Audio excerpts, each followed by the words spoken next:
हरिवंश पुराण द्वितीय खंड बिजुली कन्या द्वारा कंसर मृत्युभेद कथन। वदंती जे शुक शुण परीक्षा नृमणि कृष्ण मायागत पूर्व अच्छी जेउ बाणी। जेते बेले वसुदेव नदी पार होई बाहुड़ी बढ़िला पुणी बेनी कूल खाई। वसुदेवर आसीबा जाए थिला थल पुनरपि सात ताल जमुनार जल। ए वचन शुणी पुणी परीक्षित राजा सुक मुनिर चरणे करी दिव्य पूजा। बोले भोदेव अपूर्व कथा कह मोते जमुना नदी जे थल हेला केउ मते। नाव बोईत भेड़ा ही किछि तही नाही एड़े दुस्तर नदी की पार हेला काहीं। जुकते जमुना नदी कोशेक ओसार बेनी कूल बुड़ी स्रोत बहे खरतर। से दुस्तर नदी पार होइला केमंते ए संशय कथा पेड़ी कहिबाक मते। शुक बोइले आहो परीक्ष महारथा विष्णु माया रे नुहई कह केउ कथा। प्रखर स्रोत समुद्र तुल्य महाजल अगम्य अगोचर ही जेउ नदी कूल। तपत वैतरणी जम पथ नदी शते सहस्र योजन अटे शून्य भेदी। केवल कंठे गोविंद नाम उच्चारन्ते एही नदी पार होई जान्ति स्वर्ग पथे। जाहार नाम जपन्ते भव नदी पारी जाउछन्ति वसुदेव तांकु शिरे धरी। जमुना नदी ताहांकु केते मात्र पुणी वसुदेव मने कले ब्रह्मांड को जिणी। वासुदेव मन कले ब्रह्मांड को जिणी। जोगी जन माने मने चिंतन्ति जाहाकु वसुदेव पुत्र रूपे पाइछि ताहांकु। सकल फल मिलई जानाम धरन्ते कोशे ओसार जमुना दूर अबा केते। मथुरा को गोपपुर 12 जुण छड़ा वसुदेव को लागिला ताहा 10 भड़ा। जेवण मुहूर्ते घरू होइला बाहार सेही मुहूर्तरे आसी मिले धातिकार। मथुरा को गोपपुर 12 योजन पथ बाही चाले जानते लागे एक दिन। कृष्ण को मस्तके धरी वसुदेव गला 50 भड़ारे ताहा किंचिते लंघिला। जेवण क्षण रे घरू होइला बाहार सेही मुहूर्ते फेरी आइला सत्वर। सकल पाहारी माने निद्रा जाइछन्ति वसुदेव गतायत केही न जानन्ति। कन्या आनी निज पुत्र नंद घरे छाड़ी बंदीशाळे वसुदेव मिलिला बाहुड़ी। देखिला देवकी देवी निदे अचेतन ताकोल रे कन्या गोटी थोइला बहन। कृष्णर जन्म चिन्ह पड़ी थिला तले जड़िला बिजुली कन्या सेही रक्त नाले। निद्रारे देवकी देवी थिला अचेतन से क्षणी उठिला अंगे पाई निज ज्ञान। सांकोली भांगिण तले पड़ी थिला छिड़ी तक्षणी दुहिंक पादे लागिला बाहुड़ी। कबाट किलिणी मान रही थिला फिटी जे जाहा खंजरे पुणी लागिला पालटी। पाहारिए शोइथिले चेतना हराई निद्रावती छाड़ी जानते उठिले चियाई। जे जाहा दिहुड़ी दीप लगाई सत्वरे ठणा मुंडा मान जगी रहिले जत्नरे। मार मार धर धर डाकन्ति प्रचंडे भयंकर कोलाहल पुरिला ब्रह्मांडे। विष्णुर मायारे सर्वे होइथिले मोहि जेते कथा हेला ताहा न जानन्ति केही। जय निद्रावती विश्व विमोहिनी माया अजनी संभूता तोर अटे निज काया। रूपरेख वर्ण चिन्ह किछि तोर नाही पंचात्मारे पुरी अछि सरी सम होई। स्थावर जंगम कीट पतंग चौखानी ओंकार आकार तुम्भे मकार कुघेनी। ब्रह्म ठारू कीट जाए जेते देहधारी चराचर जगतरे रहिछन्ति पुरी। आकाश पवन दिग तेज क्षिति जल इंद्रजम सहित रे 10 दिगपाल। निमिषके ए सकल पारु मागो मोहि समस्ते अछन्ति तोर वशीभूत होई। ଚିଆଁ ଚଇତନ ମନ ବଚନ ସମାଧି ମହାଶୂନ୍ୟ ପ୍ରକାଶ ଯେ ଅଟୁ ନଭ ଭେଦି ବ୍ରହ୍ମାଦି କୀଟ ପତଙ୍ଗ ଗଜନର ଆଦି ସଚରାଚର ଭିତରେ ହୋଇଅଛି ବୃଦ୍ଧି। କ୍ଷିତି ଜଳ ଆବୋରି ଅଛନ୍ତି ଦେବୀ ମାନେ ଏତେ ତୀର୍ଥ ଦେଲେ ହୁଏ ଅଣୁ ପରମାଣେ। ନ ଜାଣନ୍ତି କେହି ତୋର ଆଦି ଅନ୍ତ ସୀମା କେ ବର୍ଣ୍ଣି କହିବ ଅବା ତୋ ଦିବ୍ୟ ମହିମା। ଅଦୃଶ୍ୟ ଅକ୍ଷୟ ଅଟେ ସଦା ତୋର ଦେହି ତୁ ସର୍ବ ସଞ୍ଚିଲୁ ତୋତେ ନ ସଞ୍ଚିଲା କେହି। ଅନାଦି ଶକ୍ତି ତୁ ମାତ ଘେନ ମୋର ସେବା ମୁଁ ଦିନ ଅଚ୍ୟୁତ ମୋତେ ଗତି ମୁକ୍ତି ଦେବା। ଶୁକ ବୋଲନ୍ତି ତୁଷିଣ ପରୀକ୍ଷ ନୃମଣି ନିଦ୍ରାଭଙ୍ଗ ହୁଅନ୍ତେ ବସୁଦେବର ଘରଣୀ। ନୟନ ମଳି ଦେଇଣ ଉଠିଲା କବସି ଛାମୁରେ ଦେଖେ ଦୁହିତା ଗୋଟି ରୂପ ରାଶି। ଶରଦ ପୂର୍ଣ୍ଣିମା ଦିନ ଦିଶେ ଜହ୍ନେ ଜହ୍ନ ତେସନ ତେଜ ବିକାଶେ ବିଜୁଳି ବଦନ। ରସାଣିଲା ସ୍ୱର୍ଣ୍ଣ ପ୍ରାୟ ବିରାଜଇ କାୟ ଘୋର ଅନ୍ଧାରେ ଦିଶଇ ଆଲୁଅ ପରାୟ। ନିଦାଘେ ଉଦିତ ଜହ୍ନେ ପ୍ରଚଣ୍ଡ ଆଦିତ୍ୟ ବିଜୁଳି କାୟ ଦିଶୁଛି ତେସନ ସଞ୍ଜାତ। ଛଦମେ ବାଳିକା ରୂପେ ତଳେ ଅଛି ପଡ଼ି କୁଆଁ କୁଆଁ ହୋଇ କାନ୍ଦେ ହାତ ଗୋଡ଼ ଝାଡ଼ି। ପାଟି ବିସ୍ତାରି ଛାଡ଼ନ୍ତି ପୁଣି ଘୋର ରଡ଼ି ଆକାଶରୁ ବଜ୍ରବାଣ ପଡ଼ଇକି ଝଡ଼ି। ବିଜୁଳି ବାଳୁତ କାଳ ରୋଦନକୁ ଶୁଣି ଦଲ ଦଲ ହୋଇଣ ଯେ କମ୍ପଇ ଧରଣୀ। ବନ୍ଦୀ ଘରେ ପାହାରିଆ ଯେତେ ଜଗିଥିଲେ ବାଳିକା ଦୀର୍ଘ ରୋଦନ ଶ୍ରବଣେ ଶୁଣିଲେ। ଏକକୁ ଆରେକ ଚାହିଁ କହନ୍ତି ସମ୍ଭବ ରାଜାର ଭଗିନୀ ଆଜା କଲା କି ପ୍ରସବ। କେହୁ ବୋଲେ ଚାଲ ଚାଲ ମୁଦୁସୁଲି ପୁଛ ପୁତ୍ର କି ଦୁହିତା ହେଲା ବୁଝିବା ପ୍ରତ୍ୟକ୍ଷ। କେହୁ ବୋଲଇ ସମ୍ପୂର୍ଣ୍ଣ ହେଲା 8 ମାସ ପଚାରିବାର ଆମ୍ଭର ପ୍ରୟୋଜନ କିସ। ଜଗି ରଖିବାର କଥା ଲାଗଇ ଆମ୍ଭଙ୍କୁ ଡଗରା ମାନେ ବାରତା କହନ୍ତି ରାଜାଙ୍କୁ। ଏସନକ ବିଚାରନ୍ତି ରାଜା ପଡ଼ିହାରି ଉଚ୍ଚରେ ରୋଦନ କରେ ବିଜୁଳି କୁମାରୀ। ଏଥୁ ଉତ୍ତାରେ ଡଗରା ମାନେ ତହୁଁ ଗଲେ କଂସ ରାଜାର ଆଗରେ ବାରତା କହିଲେ। ସାବଧାନେ ଶୁଣି ମାଭୋ ଦେବ ନୃପମଣି ଦେବକୀ ଦେବୀ ପ୍ରସବ କଲେ ଏହି କ୍ଷଣି। ପୁତ୍ର କି ଦୁହିତା ବୋଲି ନ ପାରିଲୁ ଚିହ୍ନି ଶୁଭୁଅଛି ବାଳୁତର ରୋଦନ ଯେ ଧ୍ୱନି। ରଜନୀ ପ୍ରକଟ ହୋଇଅଛି ନବଘଡ଼ି ଏସନ ବାର୍ତ୍ତା କହିଲେ ଚାରେ କର ଯୋଡ଼ି। ଚାରଗଣ ମୁଖୁ ପାଇ ବାର୍ତ୍ତା ପାଇ କଂସରାୟ ଅନ୍ତର୍ଗତେ ଜାଣି ରାଜା ହରଷ ବିସ୍ମୟ। ସେ ପ୍ରଚଣ୍ଡ ଊର୍ଦ୍ଧ୍ୱମୁଖ ହୋଇ କୋପ କରେ ଗର୍ଜଇ ଅଧରେ ଦନ୍ତ ଚାପି ରୋଷ ଭରେ। ବାହାନାଦ କରି ଉଠେ ରାଜା ଉଗ୍ରସେନୀ ବଜ୍ର ସମ ଲୌହ ଗଦା କରେ ଅଛି ଘେନି। ଜଗତି ଉପରୁ ବୀର ପଡ଼ିଲା କଢ଼େଇ ବଳ ଗର୍ବରେ ବହୁତ ପ୍ରତିଜ୍ଞା କରଇ। କନକ ପାବଚ୍ଛ ତଳେ ଧାମେ ଖରତର ଅସମ୍ଭାଳ ହୋଇ ବୀର ଝୁଣ୍ଟିଲା ଆବର। ଉଠିଲା ବେଳରେ ଚାଳ ବାଜିଲା ତା ମାଥେ ପିନ୍ଧିଲା ବସନ ଛନ୍ଦି ହେଲା ନିଜ ପାଦେ। ଛାମୁରେ କଳା ମଞ୍ଜାରି ଦୀର୍ଘ ରଡ଼ି ଛାଡ଼ି ଉଲୁକ ଛାମୁରେ ଉଠେ କରି ଘୋର ରଡ଼ି। ବାମ ଡାହାଣରେ ଝିଙ୍କ ପକ୍ଷୀ ଝାଡ଼େ ପଖା ବେଗେ ଚାଲନ୍ତେ ଡିଅଁଇ ବାମ ଆଖି ରେଖା। ଏସନକ ଅଲକ୍ଷଣ ଦେଖେ କଂସରାୟ ଆପଣାର ଶରୀରକୁ ଲାଗେ ବଡ଼ ଭୟ। ପ୍ରତିଜ୍ଞା କରି ଧାମଇ ସେଇ ମହାରୋଷେ ତୁରିତେ ଯାଇ ମିଳିଲା ବନ୍ଦୀ ଘର ପାଶେ। ଶ୍ରୀହସ୍ତେ ମୁଦ ଭାଙ୍ଗିଣ କବାଟକୁ ଫେଇ ଭିତରେ ବେଗେ ପ୍ରବେଶ ହେଲା ବୀର ଯାଇ। ଦେବକୀ ଦେଖି ପ୍ରଣାମ କଲା ମହାରାୟ ବୋଇଲା ଜାତ ହୋଇଛି କନ୍ୟା କି ତନୟ। ଏଠାରୁ ତୋହର ଦୁଃଖ ସରିଲା ଭଗିନୀ ଏବେ ପୁତ୍ର ଜାତ କର କୁଳର କାରେଣୀ। ଏଠାରୁ ଅଷ୍ଟମ ଗର୍ଭ ହେଲା ସମାପତ ବହନ କରି ପୁତ୍ରକୁ ଦିଅ ମୋର ହସ୍ତ। ଦେବକୀ ବୋଲଇ ବାବୁ ପୁତ୍ର ଏ ନୁହଁଇ ଏଘାନ୍ତି ଦେଖ ଦୁହିତା ଗୋଟା ଜାତ ହୋଇ। ମୁଁ ତୋର ଜ୍ୟେଷ୍ଠ ଭଗିନୀ ତୁ ମୋ ସାନ ଭାଇ କେତେ ଝିଙ୍ଗାସ କରୁଛୁ ବାରେ କର ତ୍ରାହି। ଷଡ଼ ଗୋଟା ପୁତ୍ର ମୋର ମାଇଲୁ ସ୍ୱହସ୍ତେ ତହିଁକି କିସ ମୁଁ ପୁଣ ବୋଲୁଅଛି ତୋତେ। ଅନେକ ପୁଣ୍ୟ କଲେ ସେ ଚାହିଁ ପୁତ୍ର ମୁଖ ଭଣଜା ଉଦ୍ଧାର ଆମ୍ଭ ପିତୃଙ୍କୁ ନରକ। विशेषे तु चक्रवर्ती तिनि पुरी राजा तुम्भंकु करंती सर्वदेवगण पूजा शपथ सागर नवदीपे तु कारेणी भणजा नथिले किए होइब बरणी आईर नाती जे पुण विष्णुदेव सम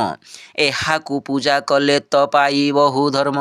भाई कोटि कोटि लोक जेते पुण्य पाई एक अतिथि हुंजिले तेवे पुण्य होई कोटि अतिथि भुंजाई फल पाई जेते एक ब्राह्मण भोजने फल हुए तेते यद्यपि भोजन देव ब्राह्मण कोटिए तेते पुण्य तृप्ति कले गोरुंकु गोटिए कोटि गोरु तृप्त कले जेते पुण्य अछि भणजाकु भुंजाइले तेते पुण्य लेछि सहस्रेक शंभुलिंग पूजा कराइबा तहु शतगुण फल भोजन रे देवा भाई होई भणजांक कल प्राणनाश संसार रे अपख्याति पाइल अजस देवकी वचन शुणी बोले नरनाथ तुम्भे जेयु आज्ञा देल अटे सेहु सत्य पवित्र भोज वंशे मु अटे नृपनिधि मुकी न जानई पाप पुण्य जेते विधि विधाता लिखन ए मोते भोग भणजा हस्तरे मोते अछि मृत्यु जोग देवतांकु जिणिली मु निज भुज बळे सरिसम योद्धा मोते नाही रवि तळे इंद्र देवता सहिते सेबुछंती मोते आबर बड़पण ही करिवई केते अळप केड़े बड़ पण नाश जीव पिंपुड़ी पराक्रमे की हस्ती बंदी हेव जनकर दोषे हेबे सर्वनाश जीव पंडितंक विचार रे ताहाकु तेजीव जेबे आपणा आत्मा को प्रमाद पड़िव गोरु ब्राह्मण होइले हत्या ही करिव नाना पाप करी आपे आत्मरक्षा करी पछे छड़ाइब पाप घेनी तीर्थ बारी ए संपद थिबो सिना पिंडे प्राण थिले अभाग्य होइब जान मोर नाश गले बेभारे मु धनवंत अटे महाराय दान ध्यान रे करिबी पछे पाप क्षय देवकी बोइले भाई आत्मशत्रु बोली जात करी षड पुत्र नेई समर्पिली से पुत्र मोर जीवंते जेबे रहितांते आंभ सहोदर तुम्भ प्राण सखा हुंते दुर्बुद्धि विचारी कल तुम्भे तांकु नाश केवल मात्र अर्जिले वत्स द्रह दोष आगे पुत्र तुम्भर जे होइले बईरी स्त्री निर्लक्षणा किस तुम्भर जे करी पिंड को मात्र मोहर एही शाखा हेउ थोका ए मोहर पुत्र कष्ट पार जाऊ कंस बोइले गोभग्नि 8 गर्भ जाए पुत्र हेउ कि दुहिता ताकु मोर भये बोइल नीलक्षणी की करिव तुम्भंकु स्त्री रूपे जात हेले प्रमाद आंभंकु महिषासुर अधिप अटे तिनि पुरे त्रिदश देवता स्वर्ग छाड़ी जार डरे सरिसम योद्धा केही नाही जार आगे तेड़े असुर विनाश स्त्रींकर जोगे शंभ निशुंभ भिक्षुर रक्त वीर्य बल महादुष्ट दर्पिष्ट ए सबु महाबल तुच्छ परा ए दिश ई पृथ्वी जाहाकु स्त्री रूपे नाश करी अछंती ताहांकु बलिर जे निज पिता बैलोचन वीर संक्षेपी कहिबु केहु बल वीर्य तार नवद्वीपे बुलइसे नवघड़ी माने सप्त समुद्रे तर्पण करे प्रतिदिने 33 कोटि देवता बैलोचन डरे अंबर तेजी पलाई गले जे जाहारे अक्षय से अजामर शंकरंकु तोषी दिवसे न मरिब से न मरिब निशी पवने न बुड़ी पोड़ी न जीव अनले खड़गरे न छिड़ब न बुड़ब जले एड़े असुर गोटा से अकारणे मला छार स्त्री जोगु सिना प्राण हराइला लोहासुर विकट एवेनी महाबली त्रिशिरा आदि असंख्य दैत्य बल मिली ब्रह्मांड को तुच्छ कले नर जीव गिड़ी नवद्वीप न सहिला ताहांक अर्दोली दुर्बार असुर बल असंख्य राक्षस से माने स्त्रींक हस्ते गले प्राणे नाश तुम्बे बोइल दुहिता कि करी तुम्भर स्त्री रूपे जन्म जान माया श्रीकृष्णर तोहर गर्भरे अवा से जात होइछि न बोल एक कथा मते थाओ मनु मूर्छि कहिले नारद महामुनि सत्यवाणी ताहांकर वचन मु हृद मध्य शुणी ତାହାଙ୍କର ବଚନ ମୋ ହୃଦ ମଧ୍ୟ ଗୁଣି ଷଡ଼ପୁତ୍ର ମାରିଲଇଁ ପୁତ୍ରେ ଶୂନ୍ୟ ଗଲା ଅଷ୍ଟମ ଗର୍ଭ ଏଠାରୁ ସମାପତ ହେଲା ଏ ବାଳିକା ଗୋଟି ମୋତେ ସମର୍ପଣ ଦେବା ଯଦ୍ୟପି ଜ୍ୟେଷ୍ଠ ଭଗିନୀ ଘେଲିଲ ମୋ ସେବା ଏ ଉତ୍ତାରୁ ଯେବେ ତୋର ହେବ ପୁତ୍ର ଜାତ ଏ ପୃଥିବୀର ଅଧିକାରୀ କରିବି ଏ ସତ୍ୟ ଦେବକୀ ବୋଇଲେ ତୁମ୍ଭେ ରାଜରାଜେଶ୍ୱର ଆବର ବଚନ ଏକ ଶୁଣସି ମୋହର ଭାଇ ସ୍ୱୟଂ ବାଳ ହତ୍ୟା ବିଶେଷଣେ ସ୍ତ୍ରୀ ଅନେକ ପାପ ଅର୍ଜିବୁ ଏହାକୁ ତୁମାରି ଭାଇ ଦୟା କରି ଏହା ନଦେଲେ ତୁ ମୋତେ ସଂସାରରେ ଅପକୀର୍ତ୍ତି ଅରଜିବୁ କେତେ କଂସ ବୋଲେ ନରୁଚଇ ମୋତେ ଯେ ଏମାନ ଯାହା ଜାତ କରିଅଛୁ ଦିଅ ଶିବହନ ପୁତ୍ର କି ଦୁହିତା ବୋଲି ନାହିଁ ମୋ ସରାଗ ଧରଣୀରେ କଚାଡ଼ିବି ଦିଅ ମୋତେ ବେଗ କହୁ କହୁ ରାଜା ତାକୁ ଛାଡ଼ିଲା ଉପ୍ରୋଧ ଧାତିକାରେ ମିଳିଲା ସେ ଦେବକୀ ସନ୍ନିଧ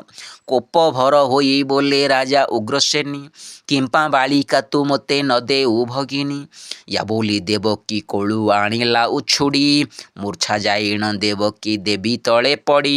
ଗଳଥା ମାରିଣ ରାଜା ଦେଲା କ ପକାଇ ଉତ୍ଭାନ ହୋଇ ପଡ଼ିଲେ ଦେବୀ ମୂର୍ଚ୍ଛା ଯାଇ ଘଡ଼ିକେ ଚେତନା ପାଇ କରନ୍ତି ରୋଦନ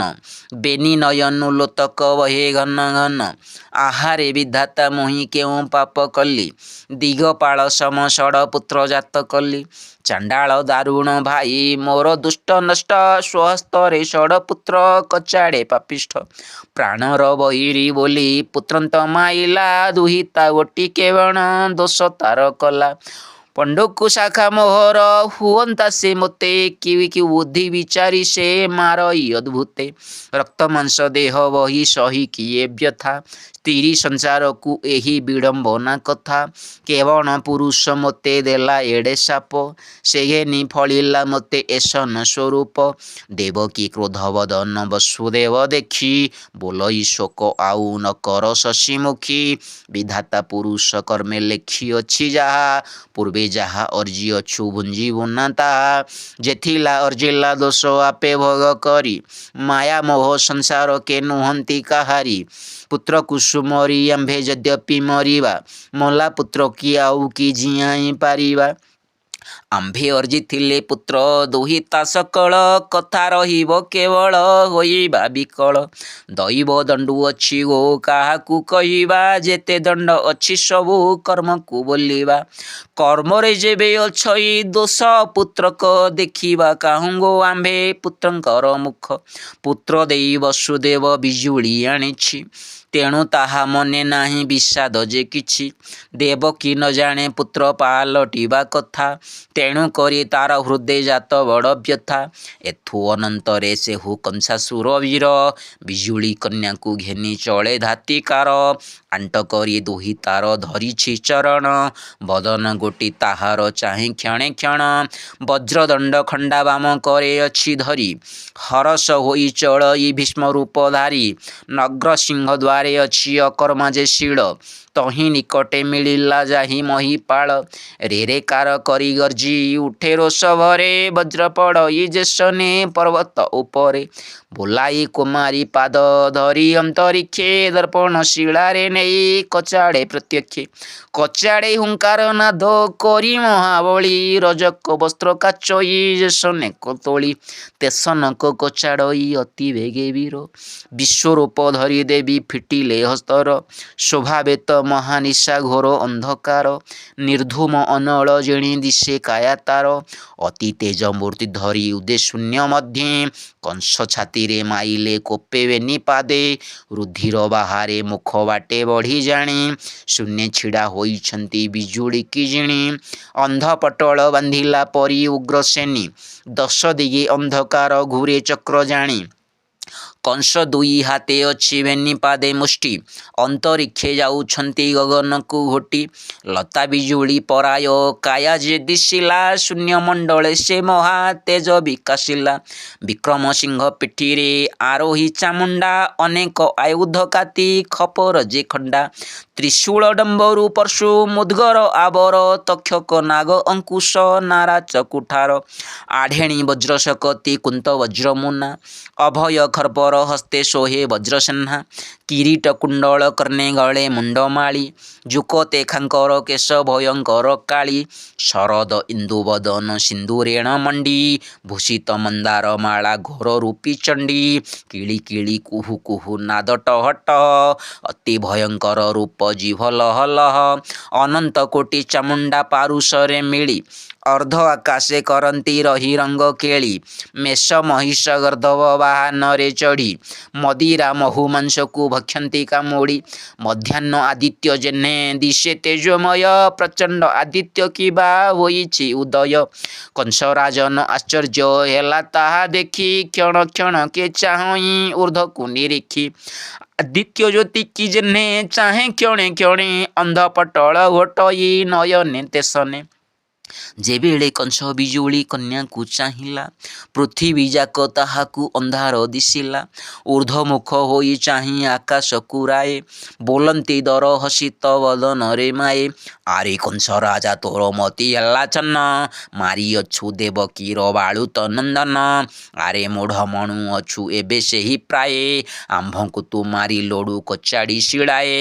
ଅଜର ଅମର ଆମ୍ଭେ ଈଶ୍ୱର ଘରଣୀ ଅନାଦି ଶକତି ଆମ୍ଭେ ଦୁର୍ଗା ଠାକୁରାଣୀ ଉତ୍ପତ୍ତି ପ୍ରଳୟ ଆଦି ଜାଣ ଆମ୍ଭ ତହିଁ ଆମ୍ଭେ ଜଗତ ଭଖିଲେ ରଖନ୍ତା କେ ନାହିଁ ମତ ଗର୍ବ ବୁଦ୍ଧି ଧରି ହୋଇବୁ ବିନାଶ ଆମ୍ଭଙ୍କୁ ପ୍ରମାଦ ଚିନ୍ତୁ ପାଇବୁ ତୁ କ୍ଲେଶ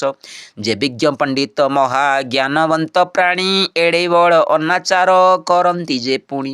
ଭଣଜାକୁ ମାଇଲୁ ତୁ ମୂଢ଼ ଅକାରଣେ ଯେ ମାରିବ ତୋତେ ଜାତ ସେ ଗୋପ ଭୁବନେ ଅଷ୍ଟମଲ୍ଲ ସହିତେ ତ ଜୀବ ସର୍ବନାଶ ତେବେ ଯେ ବସୁଧା ଦେବୀ ହୋଇବ ଉଶ୍ୱାସ ଏତେ କହି ଅନ୍ତର୍ଧାନେ ଗଲେ ମହାମାଏ ମହାଶୂନ୍ୟର ଭିତରେ ଲୁଚାଇଲେ କାଏ ଶୁକମୁନି ବୋଇଲେ ହେ ଶୁଣ ମହାରଥା ବିଜୁଳି ମୁଖରୁ କଂସ ଶୁଣିଣ ଏ କଥା ଗତ ଆତ୍ମା ପ୍ରଭୁ ହୋଇ କଂସାସୁର ରାୟ ସନ୍ଦେଶ ବାରତା ପାଇ କଲା ମହାଭୟ ନବ ଘଡ଼ି ଆସି ହେଲା ପ୍ରବେଶ ରଜନୀ ବାହୁଡ଼ି ବିଜେ କଲା କ ରାଜା ଉଗ୍ରସେନୀ ମନେ ତାର ଗରୁ ଚିନ୍ତା ଚିତ୍ତ ଛନ୍ନ ଛନ୍ନ ଲଲାଟରେ ନିଜ କର ତାଡ଼େ ଘନ ଘନ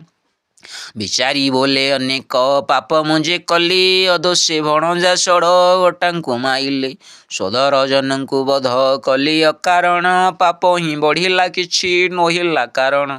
କେମନ୍ତେ ସତ କହନ୍ତି ନାରଦ ସେ ମୁନି କହନ୍ତି ତାହାଙ୍କୁ ଲୋକେ ଭବିଷ୍ୟତ ଜ୍ଞାନୀ ଏଡ଼େ ମାୟା କଥା ଗୋଟା ଯେବେ ଜାଣିଥାନ୍ତି ସୋଦର ଭଣଜାଙ୍କୁ ମୁଁ କେମ୍ପାଇଁ ଡରନ୍ତି ଜ୍ୟେଷ୍ଠ ଭଗ୍ନୀଠାରେ କଲି ମୁହିଁ ମହାଦୋଷ ନାରଦଙ୍କ କହିବାରେ କଲି ସିନା ରୋଷ ପାପକୁ ତ କଳି ପ୍ରିୟ ମୁନି ନ ଡରିଲା ଷଡ଼ଗୋଟା ଭଣଜାଙ୍କୁ ମାର ଦୀକ୍ଷା ଦେଲା ଏତେ ଭାଳି କଂସ ରାଜା ଚଳେ ଅତି ବେଗେ ମିଳିଲା ଯାଇ ଭଗିନୀ ଭିଣୋଇର ଆଗେ ଜ୍ୟେଷ୍ଠ ଭଗିନୀ କି ଦେଖି ଦୂରୁ କଂସ ରାଜା ପାଦରେ ପଡ଼ିଣ ଉଠି କଲା ପାଦ ପୂଜା କଂସ ରାଜା ବୋଇଲା ତୁ ମୋର ଭଗ୍ନୀ ଜ୍ୟେଷ୍ଠ ତୋଠାରେ ଅନେକ ଦୋଷ କଲି ମୁଁ ପାପିଷ୍ଠ ବନ୍ଦୀ ଘରେ ରଖି ତୋତେ ବହୁ ଦୁଃଖ ଦେଲି ଆବର ତୁମ୍ଭର ଷଡ଼ ପୁତ୍ରଙ୍କୁ ମାଇଲି ନାରଦ ମୁନି କହିଲା ମୋତେ ମିଛ ବାଣୀ ମୁଁ ଚାଣ୍ଡାଳ ତା ବଚନେ କଲଇ ନ ଜାଣି ଅଜ୍ଞାନେ ଦେଲଇ ମୁହିଁ ବହୁତ କଷଣ ସ୍ୱହସ୍ତେ ଭଣଜା ମାନ କଲଇ ନିଧନ ପୁତ୍ର ଷଡ଼ ଗୋଟା ହୋଇଥାନ୍ତେ ସମକଛ ନ ଜାଣିମା ପଣେ ଶିଣା ମାଇଲଇଁ ବଛ ବହୁତ ରାଗେ ମୁଁ କଲି ଏସ ନକ ଧର୍ମ ବହୁତ ରାଗେ ମୁଁ କଲି ଏସ ନକ କର୍ମ ବିଜୁଳି ମୁଖରୁ ଶୁଣି ଜାଣିଲି ସେ ଧର୍ମ ସେବେଳୁ ଜାଣିଲି ସିନା ସେ କଥା ପ୍ରମାଦ ଆକାଶରୁ ଅଦ୍ଭୁତେ ଶୁଭିଲା ଶବଦ ସେ କଥା ଶୁଣି ମନକୁ ମୋର ପ୍ରତ୍ୟୟ ଗଲା ଯେ ମୋତେ ମାରିବ ସେହି ଗୋପେ ଜାତ ହେଲା ତୁମ୍ଭେ ମୋର ଜ୍ୟେଷ୍ଠ ଭଗ୍ନୀ ମାତାର ସମାନ ତୁମ୍ଭର ହୃଦରୁ ଏବେ ଛାଡ଼ गे ସେମାନ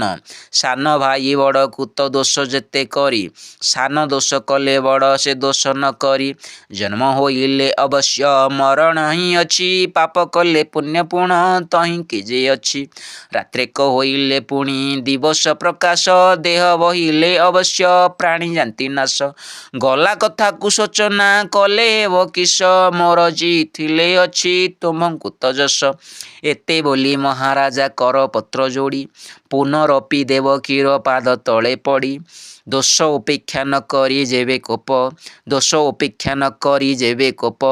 जे तुम्भर इच्छा सुखे दिय मोते साप